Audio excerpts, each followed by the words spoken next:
Now, having secured back-to-back titles at the recent JTA Sagicor National Athletics Championships, the parish of St. Catherine is now aiming for a dynasty of titles going forward. More in this report.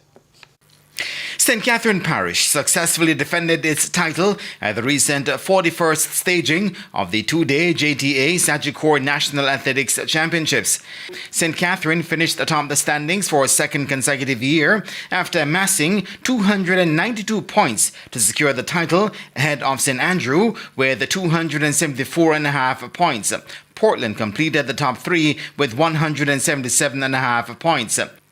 Having fended off the challenge of their competitors to defend their crown, head coach Naranya Barrett says St. Catherine are hoping to dominate the championships going forward. Well, we're going to try our best to try and win it year in, year out, so just see it work out. But winning the championships, which features athletes mainly from primary schools from across the island representing their parishes, was not without its challenges, including the conditions. So we are pleased so far coming into this championship, because we're coming into this championship with a lot of injuries, and so we put some things in place and get them ready and come out here and to perform into this very hot sun, so we have to give thanks. You notice we're wearing our hats. They're out here without hats or anything, so we have to keep them hydrated because we don't want any accidents, so we're trying our best to have them hydrated. Among the outstanding performers for St. Catherine was Odain Gordon, who broke the under-15 boys 400-meter record to win the event. He also placed second in the 200 meters.